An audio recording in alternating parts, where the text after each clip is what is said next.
Kali ini saya akan menjelaskan terkait dengan laporan ujian tengah semester untuk manajemen operasional dan pemeliharaan. Dengan judul manajemen operasi dan pemeliharaan sistem irigasi rentan. Irigasi merupakan tulang punggung sektor pertanian di Indonesia, terutama dalam menunjang produksi padi. Daerah irigasi rentan dengan luas layanan sekitar lebih dari 90 hektar menjadi salah satu sistem irigasi teknis terbesar yang berkontribusi signifikan terhadap ketahanan pangan nasional. Studi ini membahas karakteristik infrastruktur rentan, program pemeliharaan, regulasi yang berlaku, permasalahan operasional, kebutuhan sumber daya, hingga inovasi yang mendukung peningkatan kerja sistem irigasi tersebut. Karakteristik infrastruktur di rentan, luas layanan di rentan melayani lebih dari 90.000 hektar lahan pertanian di Kabupaten Indramayu dan sebagian di Kabupaten Majalengka, Jawa Barat. Untuk sumber air utama berasal dari Sungai Cimanuk yang ditampung melalui bendung rentang, kemudian dialirkan ke jaringan saluran. Panjang saluran air primer, sekunder, dan tersier mencapai lebih dari 1.000 km didukung oleh berbagai bangunan irigasi. Distribusi air menggunakan sistem rotasi sesuai kalender tanam. Tantangan besar dalam menjaga keseimbangan suplai air di antara wilayah hulu dan hilir. Infrastruktur ini rawan sedimentasi dan pertumbuhan gulma air. Program pemeliharaan rutin.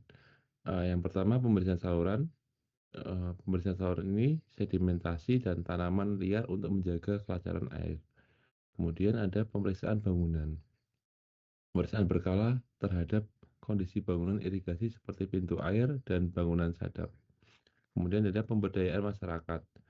Pengangkatan sampah dan endapan lumpur pada saluran tersier dikerjakan oleh masyarakat setempat.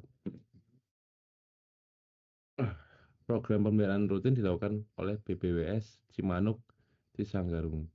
Bekerjasama dengan pemerintah daerah dan kelompok petani, pengukuran debit dan pemantauan kualitas air dilakukan berkala. Kemudian ada regulasi yang berlaku adalah UU nomor 17 tahun 2019 yang mana berjudul pengelolaan sumber daya air yang dilakukan secara berkelanjutan, adil, dan berbasis partisipasi masyarakat.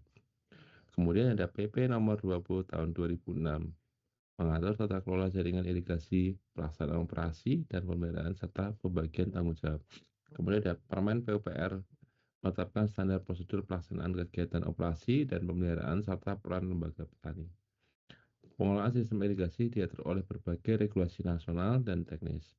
Pemerintah berkewajiban menjamin ketersediaan air untuk pertanian melalui pengelolaan air irigasi yang handal.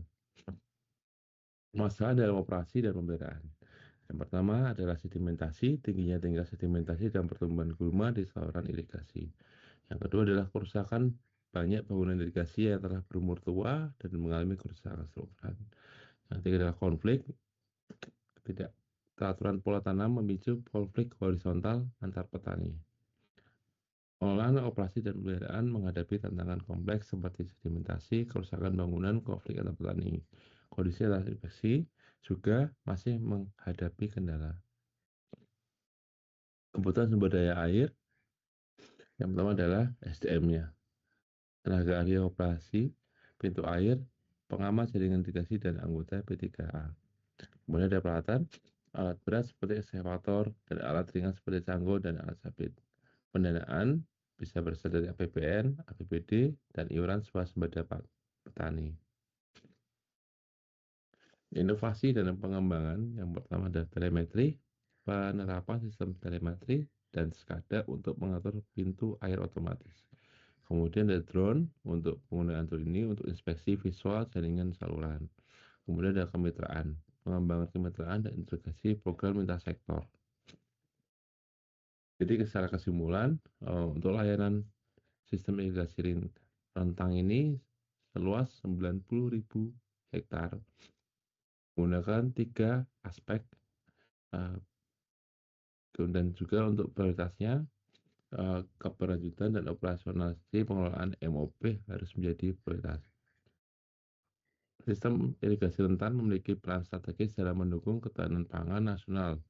Pengolahan yang baik dan irigasi memiliki potensi besar untuk terus menjadi penopang utama produksi pangan nasional.